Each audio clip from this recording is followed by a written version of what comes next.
म पापको खोल ओढेर धरती छोड्न चाहन्न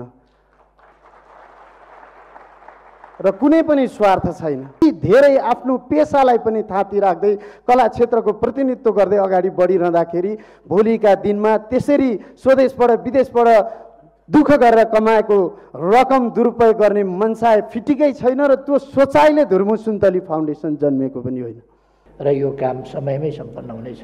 मैले सुरुमै भने मेरो तर्फबाट हुन सक्ने गर्न पर्ने सम्भव सहयोग, आवश्यक सहयोग जे जस्तो हुन सक्छ त्यो हुने नै छ। म फाउन्डेसनलाई यो कुरा बताउन चाहन्छु। मदन कृष्ण श्रेष्ठज्यूले आफ्नो शैलीमा मार्मिक ढङ्गले राजनीतिलाई प्रहार पनि गर्नुभयो, खबरदारी पनि गर्नुभयो। तर उहाँले भन्दा नमिठो नलाग्ने, कोही कोही मान्छेले भन्दा त रिस उठ्ने हुन्छ, तर उहाँले भन्दा चाहिँ मिठो लाग्ने, ठिकै भन्नुभयो जस्तो लाग्ने। धुर्मु सुन्तली एउटा हास्य कलाकारको रूपमा सम्पूर्ण नेपालीहरूको माया ममता आफूमा संकेन्द्रित गरिसकेपछि त्यो ममतालाई राष्ट्र निर्माणको अभियानमा रूपान्तरण गर्ने उहाँहरूले संकल्प गर्नुभयो र आज हामी सबैले उहाँलाई स्याबास भनेका छौं। धन्यवाद, अगाडि बढ्नुहोस्, हामी सबै तपाईहरुको साथमा छौं भनेका सपना। म साँच्चै तपाईहरुलाई हृदयदेखि धन्यवाद भन्न चाहन्छु। तपाईहरुले एउटा गोरेटो देखाउने जमर्को गर्नु भएको छ। डाक्टर कोइरालाज्यू,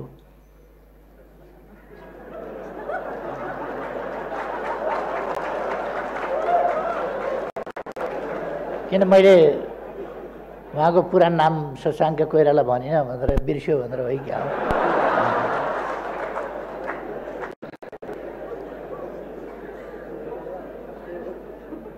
माननीय मन्त्रीज्यू, नेताज्यूहरू, विश्वविद्यालयका विभिन्न विश्वविद्यालयका पदाधिकारी साथीहरू, सम्झौताका अधिवक्ताज्यू पनि हुनुहुन्छ यहाँ, टिकाराम भट्टराईज्यू, उहाँ यो पनि त थाहा पाउनु पर्यो नि कसले सम्झौताको मस्यौदा गर्यो। मेयर साहब त झन्नै छुट्नु भएछ, भरतपुरका मेयर साहबज्यू लगायत सम्पूर्ण जनप्रतिनिधि साथीहरू र यहाँ त प्रतिनिधि हुनुहुन्छ, कलाकार प्रतिनिधि, खेलकुद प्रतिनिधि, विद्युत प्राधिकरणका प्रतिनिधि, विभिन्न ठाउँका सञ्चार जगत त प्रतिनिधि मात्र होइन, खरलप्पै सबै आए जस्तो।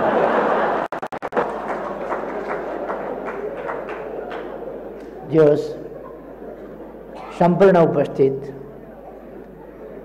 साथीहरू, दाजुभाइ दिदीबहिनीहरू, आज एउटा ठुलो सङ्कल्प गरेका छौँ। म यो सङ्कल्पका लागि खुसी व्यक्त गर्न चाहन्छु। धुर्मु सुन्तली फाउन्डेसनले रङ्गशाला बनाउने आँट गर्यो।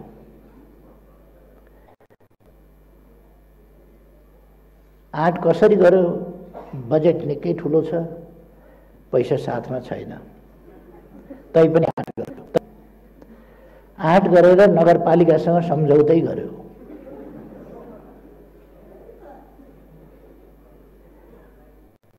र हामीलाई एउटा परिकल्पना पनि प्रदर्शन गर्यो।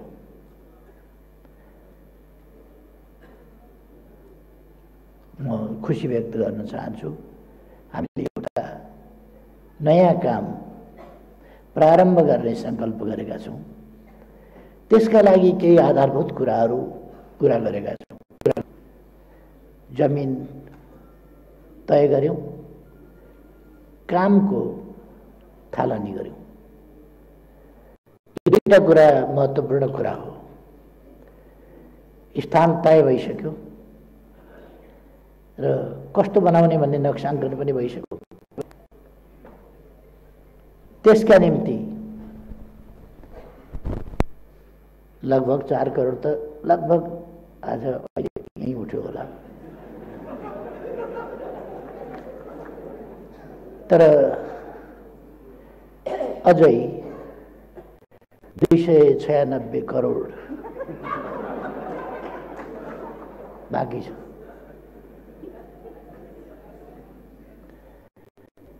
त्यसकारण मेरो सुझाव छ, लेख्ने कुरामा अझ बढी जाँगर चलाउँ, लेखेको रकम भुक्तानी गर्न विलम्ब नगरौँ।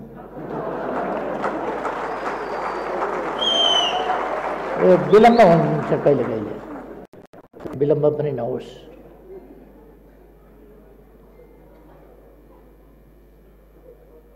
म आफू यस पवित्र र राम्रो कामका लागि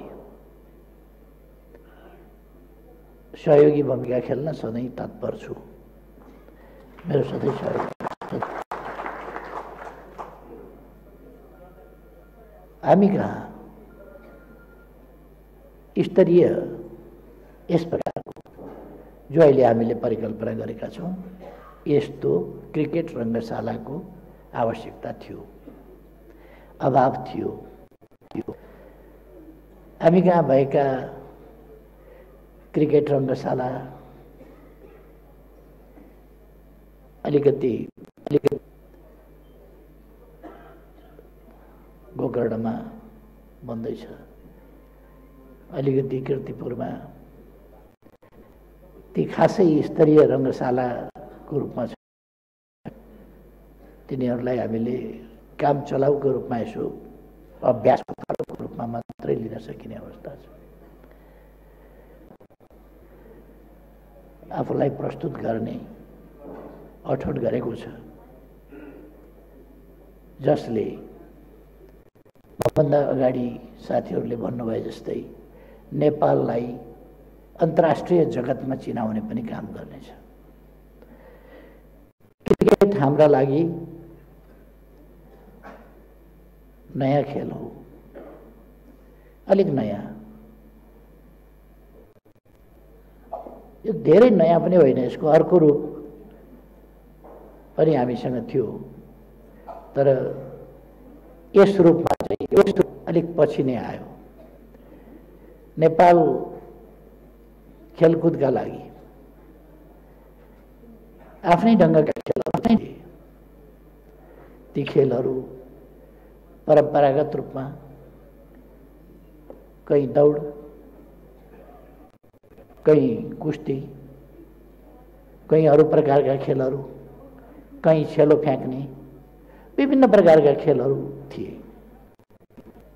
खेल र राजनीतिको हाम्रो यस्तो सम्बन्ध छ, दौडेर गएर राजा हुने चलन थियो। अब खेल र राजनीतिको कति सम्बन्ध होला? द्रव्यशाहले अन्त्य नत्र भने त्योभन्दा अगाडिसम्म दौडिएर जाने, जो दौडमा फर्स्ट हुन्छ उही राजा हुने थियो। जे होस्, खेल र राजनीतिको सम्बन्ध समेत नेपालमा त्यति प्रगाढ रहेको छ।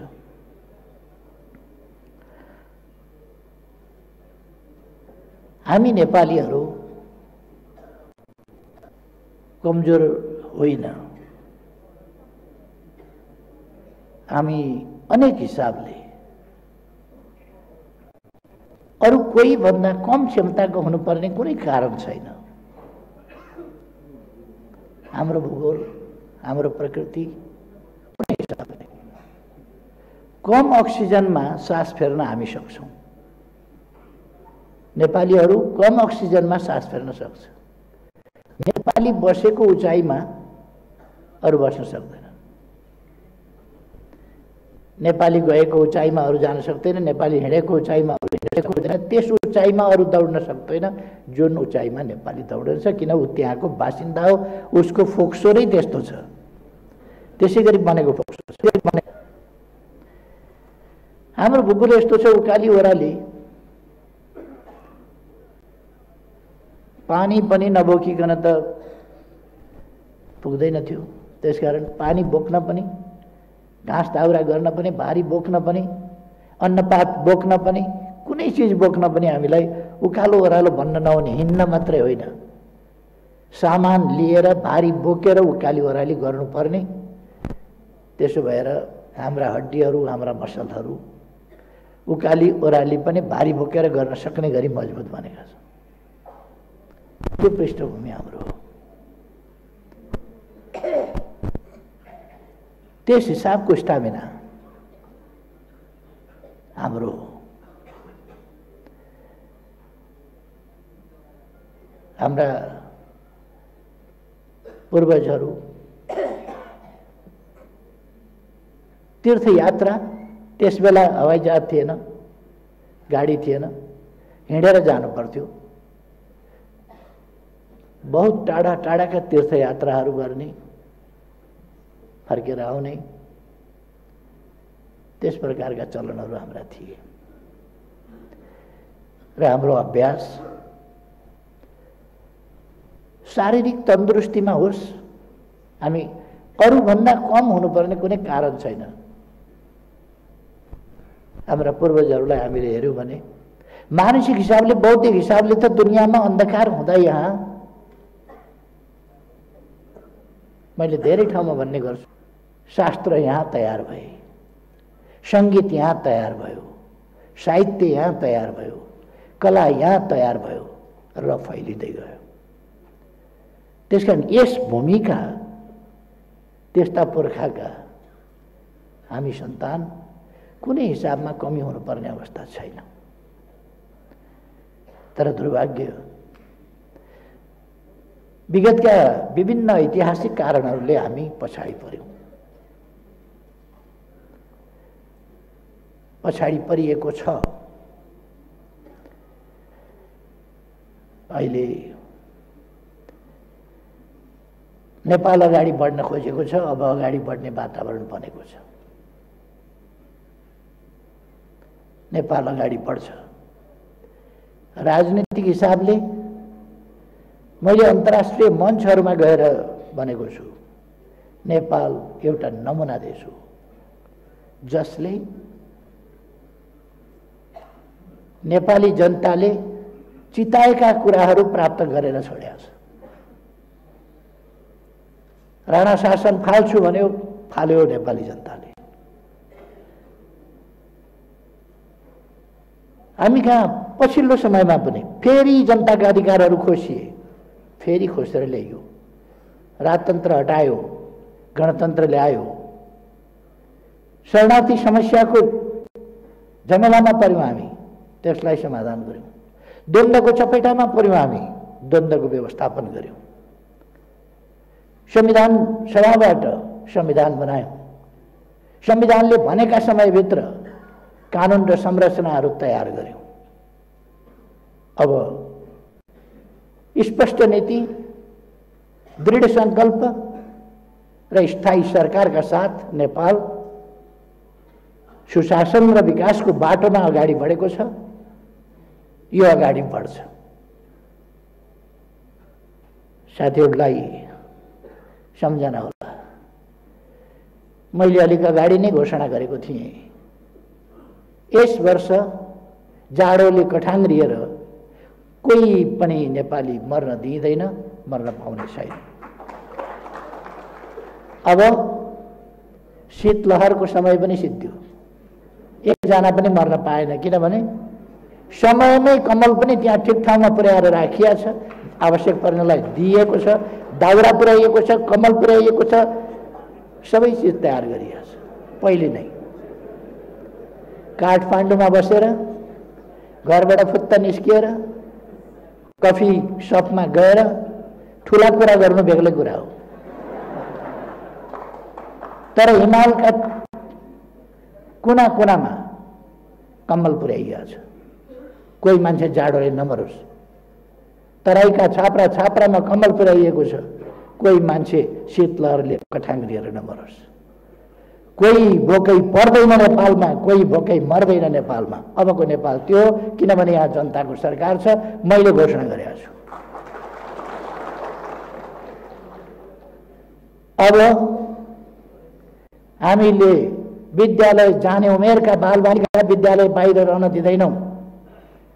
नयाँ युगको सुरुवात मैले भने कतिलाई मन परेन। स्कुलमा बालबालिका जान नपाउने युगको अन्त्य, नयाँ युगको सुरुवात हो कि होइन? अब जान हरेक बालबालिका जान पाउनुपर्छ, जान्छन्। केही बालबालिका यस वर्ष हामीले विद्यालय पुग्ने उमेरका, पुग्नुपर्ने उमेरका पुर्याउन अझै सकेनौँ। आगामी वर्ष हामीले योजना राखेका छौँ र पुर्याउँछौँ। हामीले निरक्षर नेपाल हुनु हुँदैन, नेपाललाई साक्षर घोषणा गर्ने साक्षरताको ठोस अभियान अगाडि बढाएका छौँ। अब नेपाल निरक्षर रहन सक्दैन। हामीले बेरोजगारलाई रोजगारी, बेरोजगार भए बेरोजगार भत्ताको व्यवस्था गरेका थियौँ। नेपालमा कतिले सुनेका थियो, कतिले सुनेका थिएन। सामाजिक सुरक्षा भत्ताको व्यवस्था गरेका छौँ। स्थायी भनेर किन धेरै मान्छेले भन्न पर्थ्यो भने सामाजिक सुरक्षाको प्रबन्ध हुन्छ स्थायीमा। अनौपचारिक क्षेत्र अलपत्र पर्या हुन्छ।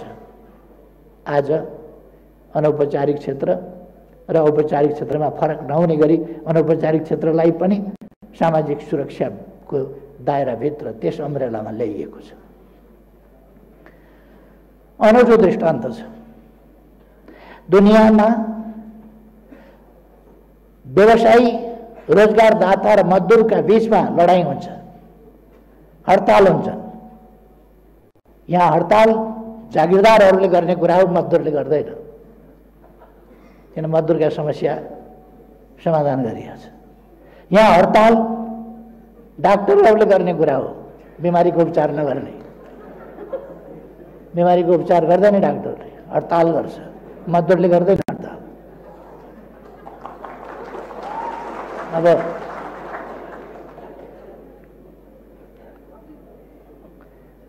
नेपाल बदलिन्छ, हामी बदल्छौँ। तपाईँ हामीले नेपाल बदल्छौँ। नेपाललाई गरिब रहिरहन दिन सकिँदैन। अस्ति डाभोसमा G20 को बैठकमा भाग लिने मौका पाएँ। नेपालले त्यस्तो बैठकमा पहिलोपल्ट भाग लिएको हो G20 मा। दुःखको कुरा, अल्पविकसित देशको म एकजना मात्रै परेँ। सबै विकसित देशका आफू मैले त्यहाँ कबुल गरेर आएको छु।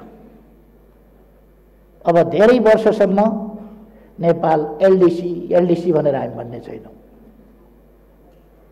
हामीसँग युवा जनशक्ति छ, हामीसँग प्राकृतिक स्रोत साधनहरू छन्। हामी अनेक कुराले अनुकूल अवस्थामा छौँ। अब हामी कहाँ स्पष्ट नीति छ, स्थिर सरकार छ। अब हामी लरबर गर्ने पक्षमा छैनौँ। तपाईहरुले हेर्नुभयो होला, कतिपयले मलाई प्यानल डिस्कसनमा सोधेका पनि थिए, लोकतन्त्र खुम्चियो भन्छन् नि के हो भनेर।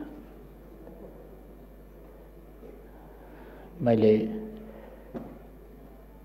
कुप्रचारको प्रभाव यहाँसम्म पनि आइपुगेछ, तपाईलाई पनि पुगेछ। कहाँनेरि खुम्चियो नेपालमा लोकतन्त्र? नेपालमा लोकतन्त्र खुम्चिँदैन, खुम्चिन दिँदैन। लोकतान्त्रिक प्रणाली सुन्दर प्रणाली हो, तर लोकतन्त्र नै हुनुपर्छ जहाँ जनतामा सार्वभौम सत्ता छ।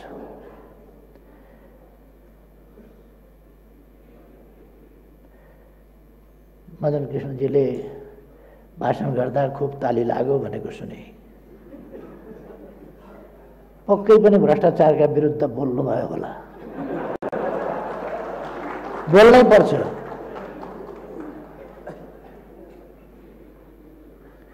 तपाईँ र म दुवैजना भ्रष्टाचारका विरुद्ध। म सरकारको तर्फबाट विरुद्धमा बोल्ने मात्रै होइन, भ्रष्टाचारलाई ठेगान लाउने समेत काम गर्छु। भ्रष्टाचार हुन दिँदैन। अहिले दमादम कारबाही भइराखेको छ भ्रष्टाचारीहरूका विरुद्ध। अनि भ्रष्टाचार भएछ भनेर भन्ने मान्छेले कारबाही नगर्यो भने त भ्रष्टाचार चलिरहने भयो। चुपचाप चल्न पाउँदैन। भेट्टायो कि समातेर ठेगान लगायो। त्यसपछि देखिन्छ, देखिएपछि मान्छेले ए भइराखेको रहेछ त भन्छ। अनि कारबाही नगरेर के गरेर रोक्ने कसरी? कारबाही गरेर रोक्ने हो। कारबाही गरिन्छ, अझै सिलसिला चल्छ। भ्रष्टाचार विरुद्धको कडा कदम, कडा कारबाही त्यो चल्छ। मैले सुरुदेखि भनेको छु, म पनि भ्रष्टाचार गर्दिनँ, अरूलाई पनि गर्न दिन्न। भ्रष्टाचार गर्दिनँ, भ्रष्टाचार सहन्न। मैले भनेको छु, भ्रष्टको अनुहार हेर्दिनँ म।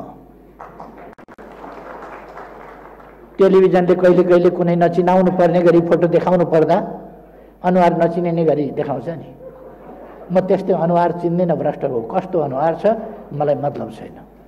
कुन पार्टीको हो म जान्दिनँ, कुन तहको हो मलाई थाहा छैन। तर भ्रष्टका विरुद्ध कारबाही हुन्छ। मदन कृष्णजी ढुक्क हुनुहोस्।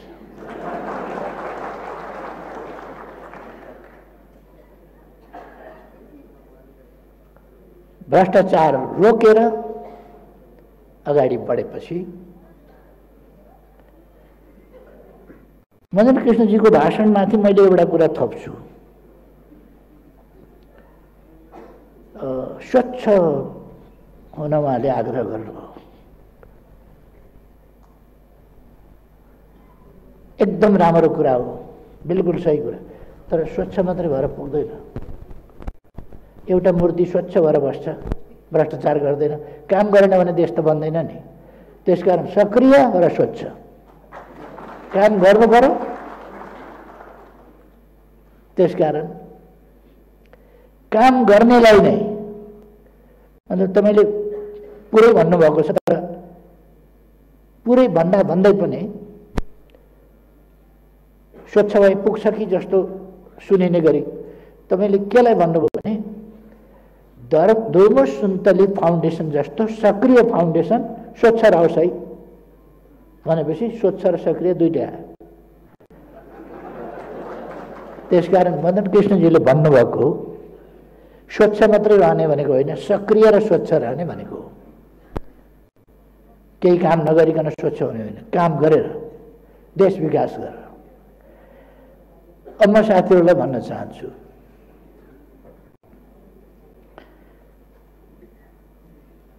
मैले शिशिर योगीजीलाई पटक पटक गीत गाएपछि उहाँको एउटा गीतपछि भन्ने गरेँ, यस देशमा म एउटा मान्छे खोजिरहेछु। उहाँले गाउँदा मैले उहाँलाई भने, त्यो मान्छे अब टाढा खोज्न नजानुहोस्। त्यो मान्छे तपाईँको दाहिनेपट्टि बसेको छ, त्यही हो। तपाईँको देब्रेपट्टि बसेको छ, त्यही हो। तपाईँभन्दा अगाडि बसेको छ, त्यही हो। तपाईँभन्दा पछाडि बसेको छ, त्यही हो। र तपाईँभन्दा अगाडि बसेको मान्छेभन्दा ठ्याक्कै पछाडि बसेको मान्छे त्यही हो। तपाईँभन्दा पछाडि जो छ त्यसको ठ्याक्कै अगाडि बसेको मान्छे त्यही हो देश बनाउने। अब हामीले यी धर्म सुन्दरीले मात्रै रङ्गशाला बनाउन सक्ने? हामीले नसक्ने अरूले रङ्गशालै नबनाऊ, अर्थोक्त गरौँ केही। यस्तै कार्यक्रम धर्म सुन्दरीले जस्तो एउटा यस हलमा गरेर देखाउँ, एउटा अर्को केही नयाँ, किन हुँदैन? मान्छे खोजिरहेको छु भनौँ, ए भेटियो दुर्गम सन्तली। अब भयो, हामीलाई पुग्यो त्यति भएपछि। होइन, एउटा रङ्गशाला त बनाउँछन् उनीहरूले, एउटा रङ्गशालाले त पुग्दैन नि हामीलाई। त्यसकारण हामी आफै म सबै साथीहरूलाई आग्रह गर्न चाहन्छु, कमसेकम हरेकले दुर्मुस हुनु पर्यो। एकचोट त हान्नुहोस्, हरेकले सुन्तली हुनु पर्यो, गर्नु पर्यो केही। हामी हरेकले गर्न सक्छौँ। हामीले खालि सोच्न पर्यो कसरी गर्ने। कहिले कहिले प्रश्न आउन सक्छ पैसा छैन भनेर। मैले धेरै समयमा धेरै सन्दर्भमा भन्ने गर्छु, पैसाले विकास हुने होइन, विचारले सङ्कल्पले विकास हुन्छ, आइडियाले विकास हुन्छ, विकासले पैसा आउँछ। पैसा छ भने विकास हुन्छ नै भन्न सकिँदैन।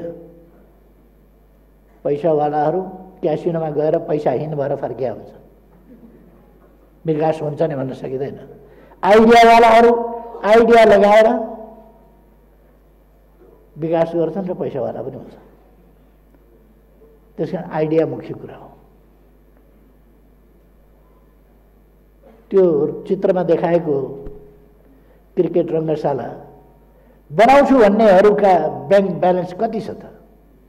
कति पैसा छ? सङ्कल्प गर्नेहरूको कति पैसा छ साथमा? खल्तीमा चिया खाने पैसा छ कि छैन? तर 3 अरबको रङ्गशाला त बनाउँछु भनेकै छ।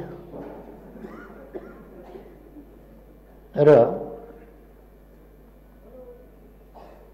कत्रो विश्वास।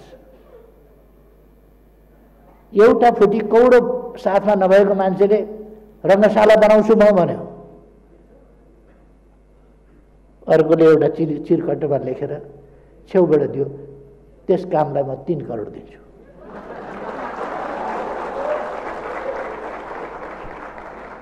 विश्वास कसरी हुँदो रहेछ? प्रश्न त्यो हो, हामी कसरी अगाडि बढ्छौँ भन्ने कुरा।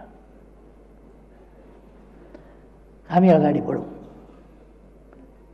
एकताबद्ध भएर अगाडि बढौँ। हामी देश बनाउन सक्छौँ, छिटै बनाउन सक्छौँ, छिटै परिवर्तन गर्न सक्छौँ। केही वर्षभित्र देश, नेपाल नामको देशको पहिचान, परिचय परिवर्तन हुन्छ। गरिब नेपाल रहँदैन, धनी नेपाल रहन्छ।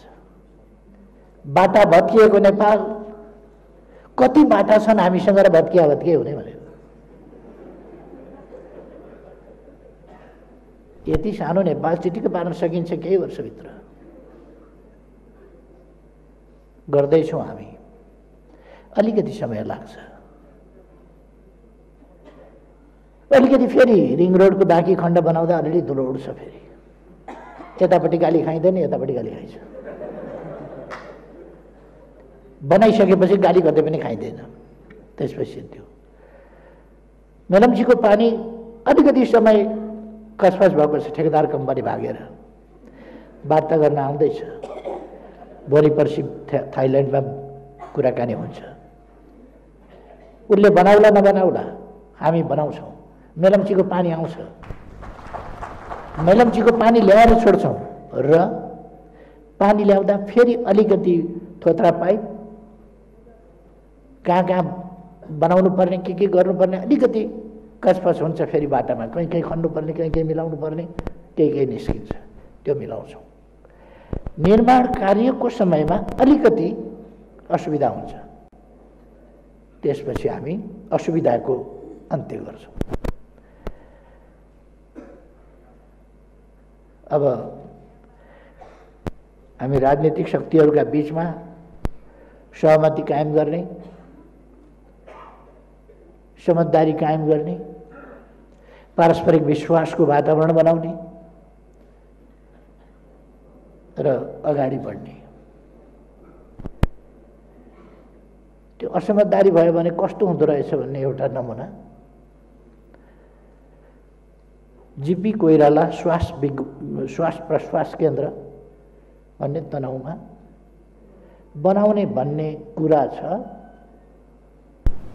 अनि मैले के भने यो कसरी बनाउने नेपाली कङ्ग्रेससँग यसलाई यो सङ्घमा ल्याउने के गर्ने त्यति मात्रै होइन, यसलाई कसरी बनाउने कुराकानी गरौँ एकपल्ट। मैले शेरबहादुरजीलाई भने, रामचन्द्रजीलाई भने, तपाईँ हामी सल्लाह गरौँ यो कसरी बनाउने। यो यत्तिकै जीपी कोइरालाका नाउँमा बनाउने भनेको धेरै वर्ष भइसक्यो, पाइलो सरेको छैन।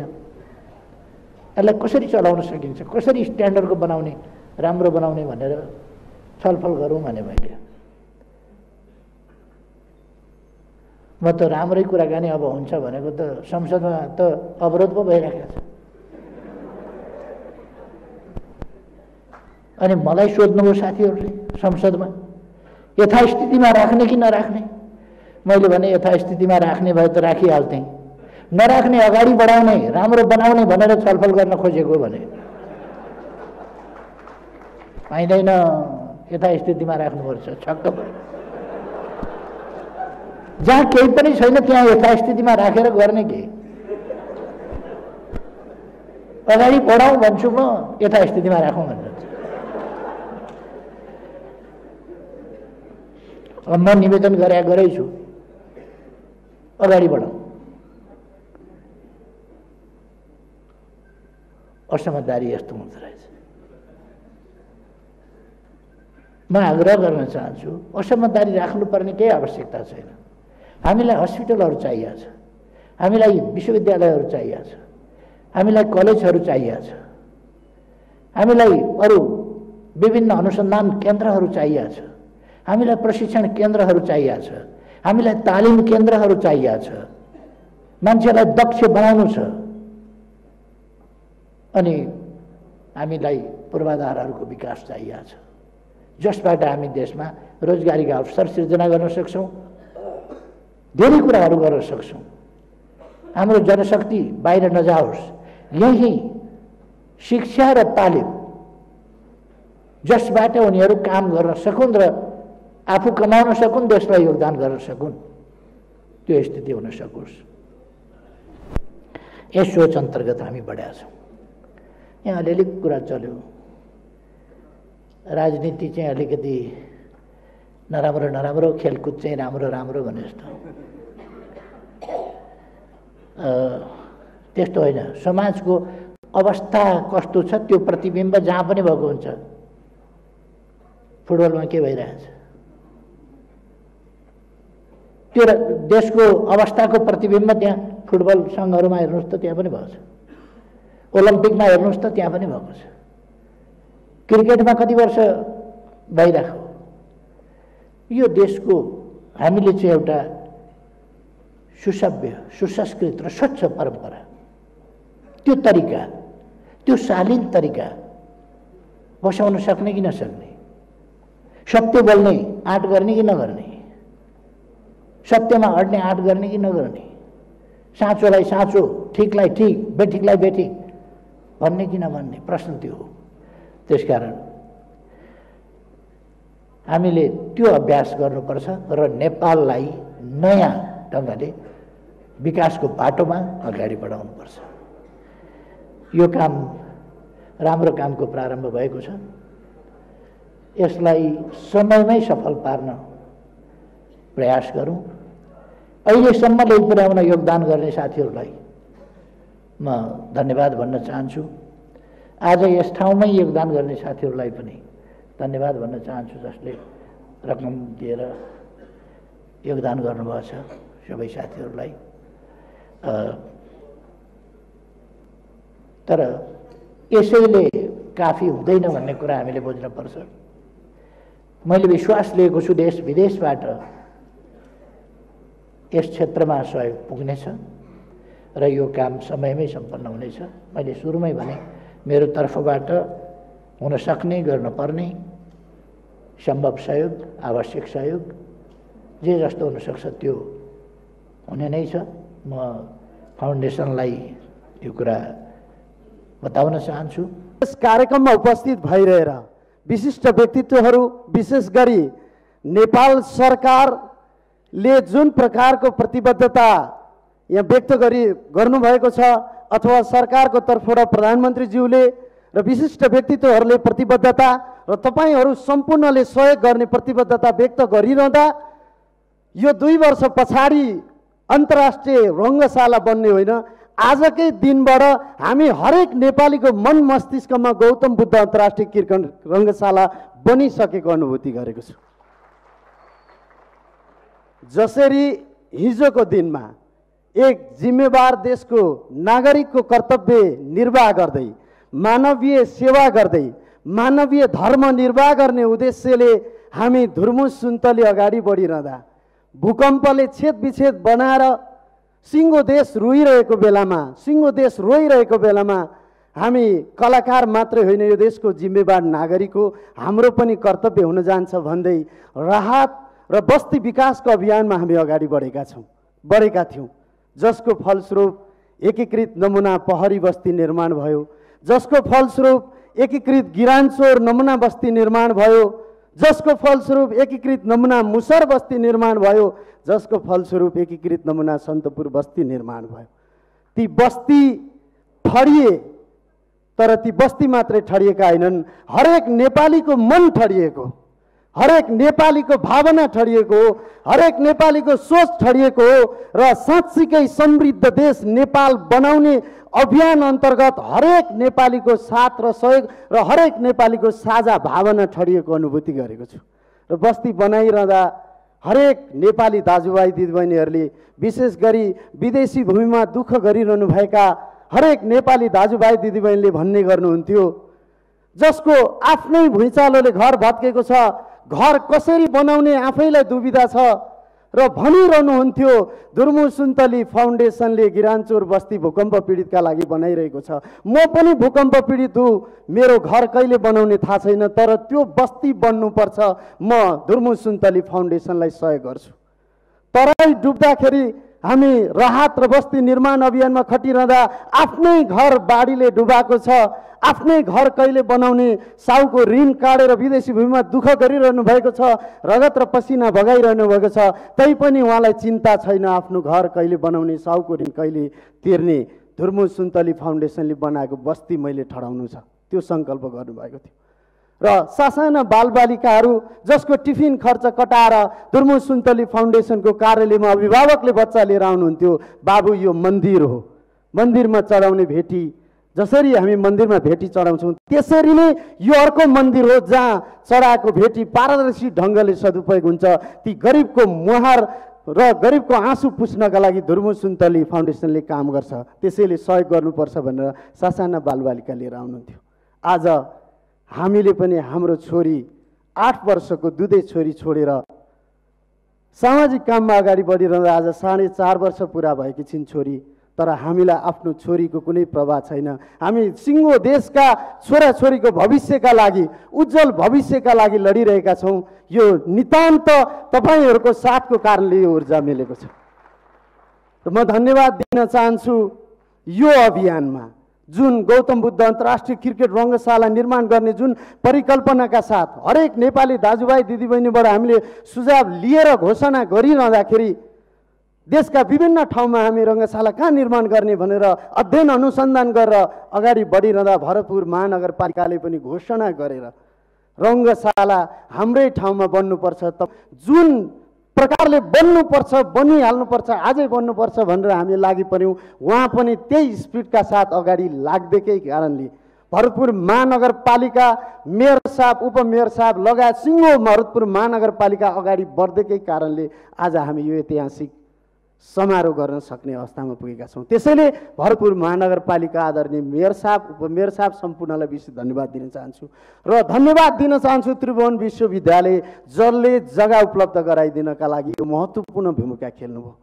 कृषि वन विश्वविद्यालयलाई विशेष धन्यवाद दिन चाहन्छु जसको मातहतमा जसको परिसरभित्र 20 कट्ठा जमिनमा यो रङ्गशाला बन्नेछ। र यहाँहरूलाई म के प्रतिबद्धता जाहेर गर्न चाहन्छु भनेदेखि हामीले भिडियो प्रेजेन्टेसन गऱ्यौँ, हाम्रो परिकल्पना तपाईँले देखिसक्नु भएको छ। हामी छिटोभन्दा छिटो जसरी अघिल्ला बस्तीहरू हामीले शिलान्यासकै दिन मिति तोकेर हस्तान्तरणको मिति तोकेर काम गरेका थियौँ, यो पनि त्यस्तै मोडालिटीमा हामी शिलान्यासकै दिन हस्तान्तरणको मिति तोकेर काम गर्नेछौँ। देशमा कुनै पनि परियोजनाहरू समयमा निर्धारित समयमा कम्प्लिट नभएको अवस्थामा अथवा निर्धारित समयमा नसकिरहेको अवस्थामा हामी त्यो सन्देश दिन चाहन्छौँ, विकासको मोडालिटी र काम गर्ने तौर तरिका यस्तो हुन्छ, यसरी काम गर्नुपर्छ भनेर हामी त्यो सन्देश दिन चाहन्छौँ भन्नुभएको छ। र म यहाँहरूलाई के प्रतिबद्धता व्यक्त गर्न चाहन्छु भने म पापको खोल ओढेर धरती छोड्न चाहन्न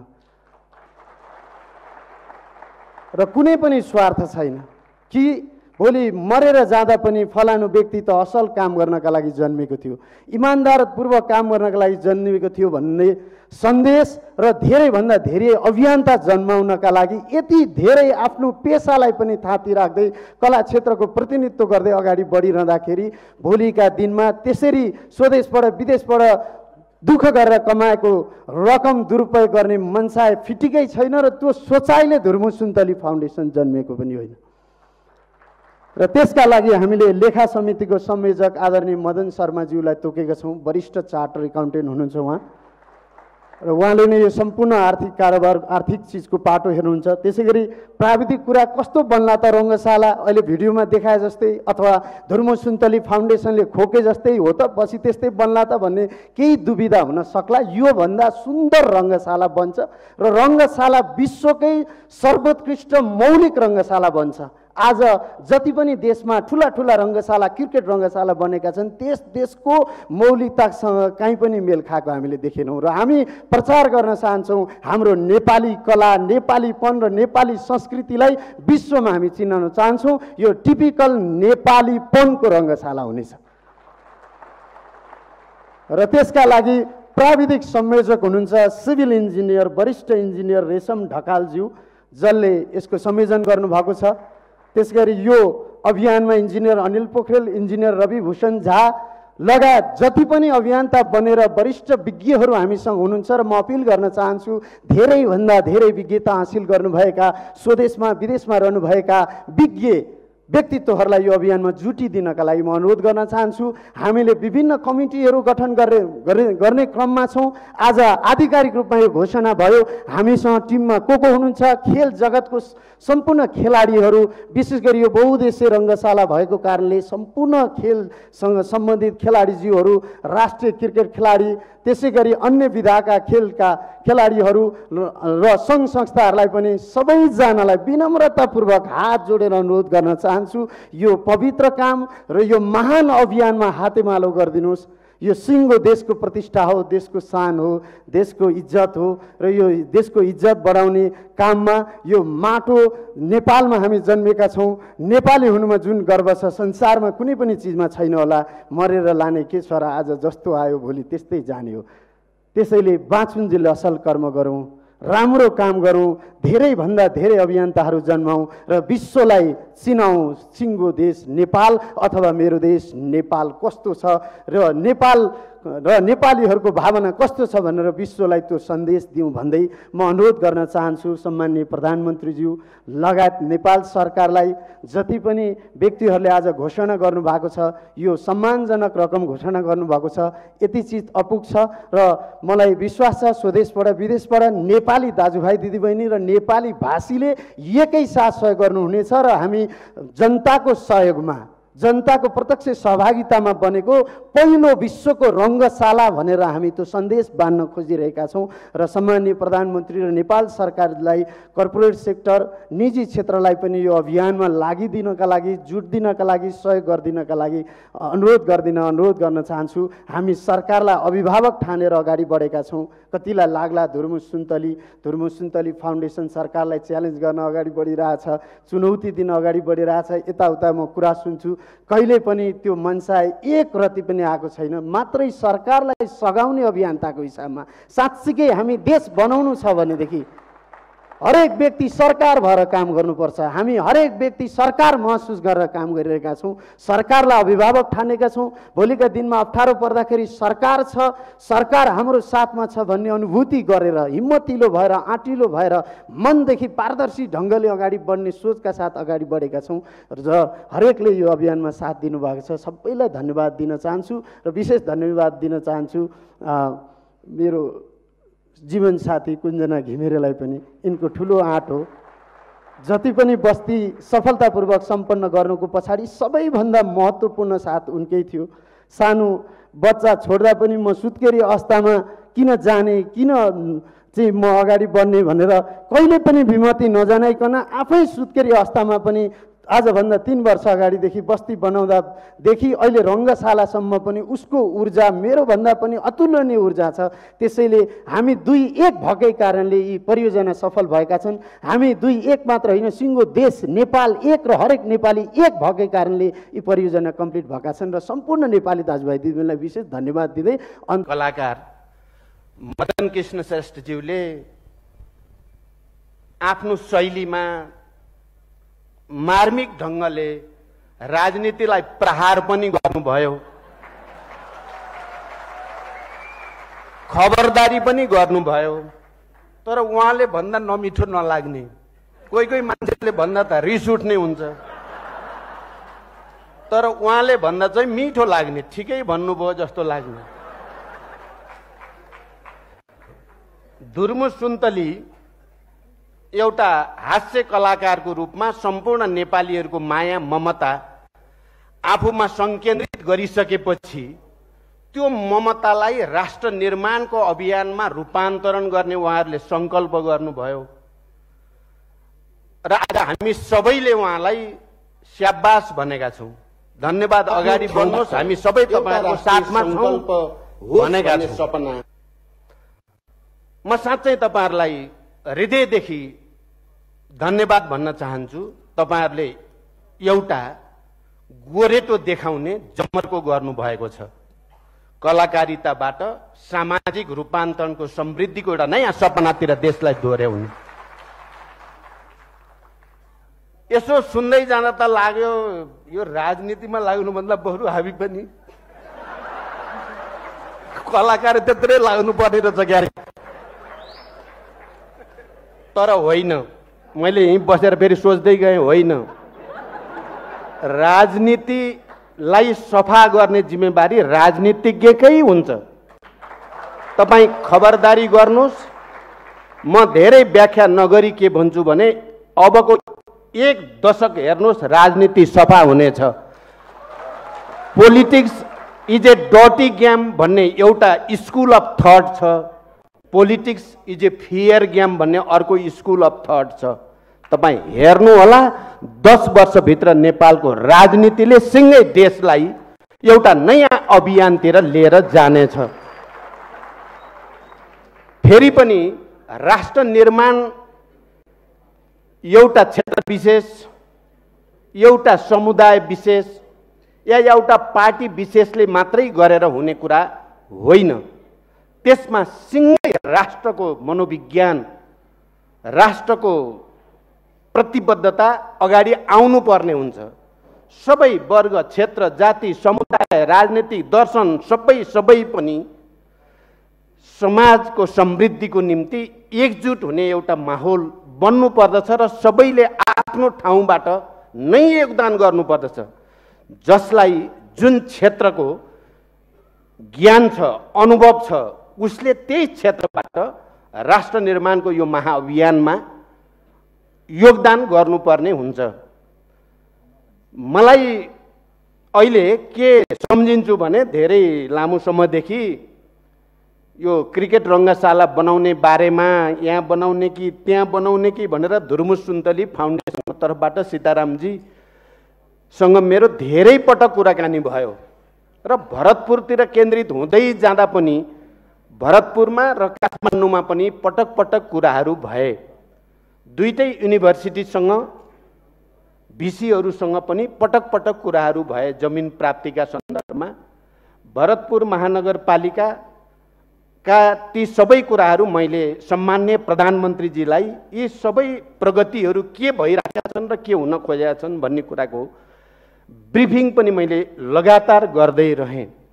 आज यो ठाउँसम्म आइपुग्दा एउटा राष्ट्रिय सङ्कल्प यहाँ देखिएको छ, एउटा ज्योति बल्न खोजे जस्तो अनुभूति मलाई भएको छ। यहाँ कसैको केही स्वार्थ छैन, के सत्ता पक्ष, के प्रतिपक्ष, के उद्योग व्यवसायी, के कलाकार, के खेलाडी, के राजनीतिज्ञ, हामी सबै चाहिँ राम्रो कामको निम्ति समर्पित भएर लाग्ने उत्प्रेरणा आजको दिनमा यहाँ देखिएको छ। क्या एउटा समथिङ न्यू, केही चिज नयाँ यहाँ देखिएको छ।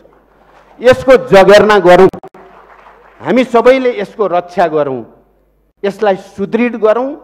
देश बनाउन धेरै ढिलो हुँदैन। एउटा सङ्कल्पको साथ हामी अगाडि बढ्दा